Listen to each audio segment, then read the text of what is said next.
ছবিটার মধ্যে যেরকমভাবে এই গ্রামটাকে এবং গ্রামের মানুষদের জীবনযাত্রা, তাদের দৈনন্দিন অসুবিধা দুর্দশা যে আমরা দেখানো, সেখানে সত্যি কিন্তু খুব ভালো, ঠিক আছে। এবং তার মধ্যে যেভাবে ড্রামা ইমোশন উঠে আসে, যেভাবে মোমেন্টস উঠে আসে, স্পোর্টসের দৃষ্টি যেভাবে উঠে আসে, সেগুলো কিন্তু অবশ্যই। এবং রামচন্দ কিন্তু এখানে বলে একটা দারুণ কাজ করেছে, তার অভিনয় ব্রিলিয়ান্ট, দুর্দান্ত, ব্যাপক অভিনয় সে করেছে, পুরো ছবি জুড়ে সে মানে দারুণ করেছে, স্তর মানে গোলযোগ রয়েছে। ওভারঅল বলবো যে পেড্ডি এটা আমার জন্য একটা গুড ওয়ার্ক।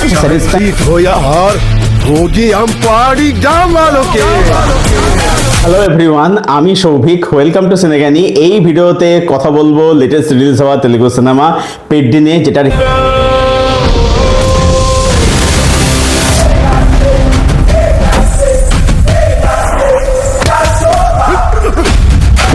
যেটার হিন্দি ট্রান্সলেশন দেখে আসলাম পিবান রামদাসা থেকে, ডিরেক্টেড বাই বুচি অবস্থানা। রামচন্দ তেজা রয়েছে লিড চরিত্রে, জাহ্নবী কাপুর রয়েছে, দিব্যেন্দু রয়েছে, অনেক বড় কাস্ট নিয়ে ছবিটার মধ্যে। তো ছবিটা কীরকম হলো, তো এখানে যেটা দেখানো যে গল্প হিসেবে, সেটা হচ্ছে রামচন্দ ক্যারেক্টারটা, যার হচ্ছে পেড্ডি, সে ক্রিকেট খেলতে পারে, ক্রিকেট খেলা দক্ষ। তারপরে হচ্ছে আচ্ছা, এখানে ছবির মধ্যে ডক্টর শিবাজ কুমার রয়েছে কিন্তু, হ্যাঁ, ওনার নামটা মেনশন করা অবশ্যই প্রয়োজন। তো যেটা দেখানো হচ্ছে গল্প লেভেল, সেটা হচ্ছে যে রামচন্দ ক্যারেক্টারটা, সে ক্রিকেট, তারপরে হচ্ছে ফুটবল, দৌড়, বিভিন্ন খেলায় সে খুব দক্ষ, ট্যালেন্টেড ছেলে। এবার এই গল্পটা শুধুমাত্র একটা গ্রামের গল্প, একটা ছেলের গল্প, এটা গ্রামের গল্প। এই গল্পটা আর কি, এখানে যে গ্রামটা দেখানো হচ্ছে, এটা পাহাড়ি একটা গ্রাম, যে গ্রামের মানুষদের ভোটার লিস্টে নাম নেই, যেখানে কোনো স্টেশন নেই, যানবাহনের যখন সড়ক পথ নেই, খুবই বাজে একটা অবস্থা।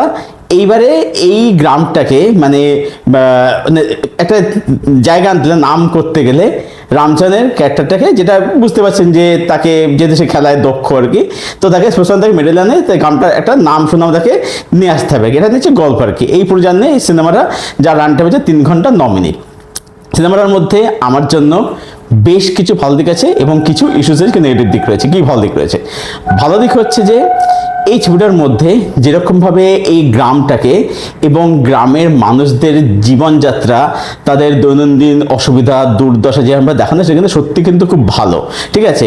এবং তার মধ্যে যেভাবে ড্রামা ইমোশন উঠে আসে, যেভাবে মোমেন্টস উঠে আসে, স্পোর্টসের দৃষ্টি যেভাবে উঠে আসে, সেগুলো কিন্তু অবশ্যই। এবং এই যে কাস্ট ডিসক্রিমিনেশন এই ব্যাপারগুলো উঠে, সেগুলো কিন্তু ভালো। তারপর যে শিবরাজ কুমার যখন তাকে ট্রেন করবে এই ব্যাপারে দিনে, সেটা কিন্তু অবশ্যই কিন্তু খুব দেখার মতো আর কি। তো এখানে বলবো রাইটিং লেভেল ওভারঅল কিন্তু বলবো যে ভালো হয়েছে, ওভারঅল লেভেলে আর কি। এবং ছবিটা জেনারেট শেষ হচ্ছে, এটা কিন্তু অবশ্যই খুব ভালো। আপনারা এই পরিচালককে যদি এর আগে ছবিটা দেখেন উপেন না, সেখানেও দেখবেন যে মানে ওরকম টুইস্টকে দেখেন কিন্তু ইউজ করা হয়েছে আর কি, ঠিক আছে। যেটা আমার মনে হয়েছিল আর কি, এরকম যেটা হতে পারে, সেখানে এটা কিন্তু করা হয়েছে। তো যাই হোক, তো সেটা কিন্তু খুব ওয়ার্ক করে, ইমোশনাল লেভেলে দারুণ ওয়ার্ক করে। নেক্সট বলবো হচ্ছে এখানে কিন্তু পারফরমেন্স, রামচন্দ কিন্তু এখানে বলে একটা দারুণ কাজ করেছে, তার অভিনয় ব্রিলিয়ান্ট, দুর্দান্ত, ব্যাপক অভিনয় সে করেছে, পুরো ছবি জুড়ে সে মানে দারুণ করেছে একদম। এছাড়াও বলবো এখানে ছোটো ছোটো ডক্টর শিবাজ কুমার কাজ এখানে খুব ভালো হয়েছে। তারপরে হচ্ছে এখানে দিব্যেন্দুর কাজে ভালো হয়েছে। অল্প চরিত্রে আমাদের অনিতা আছে, রজত দত্তের আছে, তাকেও আমার ডিসেন্টলি খারাপ লাগে না, কিন্তু যদিও আমার যেটা মনে হচ্ছে দেখে রজত দত্ত যে ক্যারেক্টারটা করেছে, সেটার জন্য রজত দত্ত মানে জায়গায় অন্য যে কেউ করে দিতে পারতো আর কি, ঠিক আছে। তো এবং সাপোর্টিং হলে যারা অভিনয় করেছে তাদের জায়গায় তারা বলবে যে যথাযথ কাজ থাকে, জায়গায় রয়েছে অনেকে বড় এখানে রয়েছে আর কি, তাতে বলবে যে ডিসেন্ট টাকা ডেলিভার তারা এখানে করেছে আর কি। ছবিটা টেকনিক্যালি খুব ভালো, ক্যামেরার কাজ বলুন, মেকিং বলুন, তারপরে হচ্ছে বিজিএম, ঠিক আছে, সেগুলো কিন্তু অবশ্যই ভালো। চিকরি গানটা শুনতে ভালো লাগে আর কি, ঠিক আছে। গান বলবে যে চিকরি ভালো লেগেছে, বাকি কোনো গান আমার পুরোটা ভালো লাগে না আর কি। মিউজিকের সমালোচনা আছে, সেটা পরে আমি আসছি আর কি।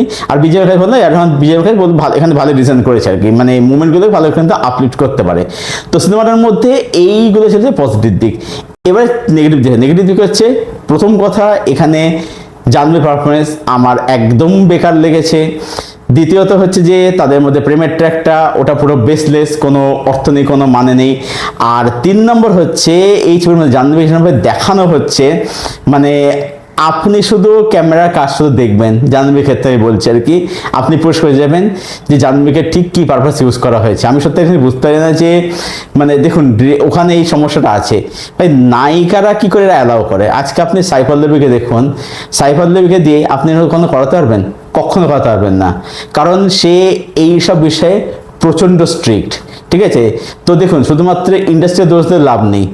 আসল দোষ হচ্ছে পার্সনের উপরে, যে সেটা অ্যালাউ করতে হলেই ডিরেক্টর সেটা করার সাহসটা পাচ্ছে। এটা সাইফ আলী আপনি কখনোই করাতে পারবেন না। যাই হোক, তো সেইটা একটা পুরো বেকার লেগেছে, রান টাইম ফিল হয়, এবং ওই ট্র্যাকটা যখন যখন আসছে না, তো সিনেমাটা একটা গতিতে যাচ্ছে, হট করে না ট্র্যাকটা থেকে পুরো হারিয়ে যাচ্ছে আর কি, এই ফিলটা হয়।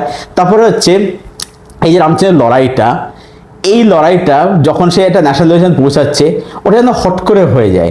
তারপরে এই যে মানে লাস্টে ওই যে লড়াই যখন দিল্লি যখন গেল, যখন আর কি ওই যে অপেক্ষা করে তারা দিল্লিতে গিয়ে আর কি, তো মানে ইন্ডিয়া পার্লামেন্টের সামনে আর কি, ওই যে জায়গাগুলো দেখানো হচ্ছে, ওইগুলো না মানে ওটা যেন খুবই সার্ভিসিয়াল দেখানো হয়েছে। মানে এখানে রান টাইমের ইস্যু হচ্ছে না, ইস্যু হচ্ছে এখানে মেনে হচ্ছে জাহ্নবীর ট্র্যাকটি যদি বাদ দিয়ে যদি এগুলো ফোকাস যদি করতো, তাহলে ব্যাপারটা আরও বেশি কিন্তু ভালো, তাহলে ওর লড়াইটা আমরা আরও বেশি ফিল করতে পারতাম। তারপরে এখানে ধরুন কোনো ক্যারেক্টার, ধরুন এই যে ধরুন চেঞ্জ আছে কোনো ক্যারেক্টারের মধ্যে, যে ক্যারেক্টারটা কেঁদে টেঁদে ফেলছে, এইবারে এইটা না মানে এই যে ক্যারেক্টার পরিবর্তন হচ্ছে, এটা করে ফিল করতে নেই, বিকজ ক্যারেক্টারগুলো এখানে ভালো করে একদমই লেখা নাই আর কি। তারপরে রামচন্দ্রের সঙ্গে দিব্যেন্দুর এই যে একটা শত্রুতা হয়ে যাচ্ছে, ওটা হঠাৎ করে মানে যে হঠাৎ করে, তখন হচ্ছে দিব্যেন্দুর সঙ্গে রামচরণের মানে একটা যে বন্ধুত্ব ছিল, এইটাকে মানে ভালো করে দেখানোই হয়নি। মানে দেখানো হচ্ছে যে মুখে বলছে যে রামচন্দ্র দিব্যেন্দুর আন্ডারে কাজ করতো, তারা হট করে শত্রু হয়ে গেল।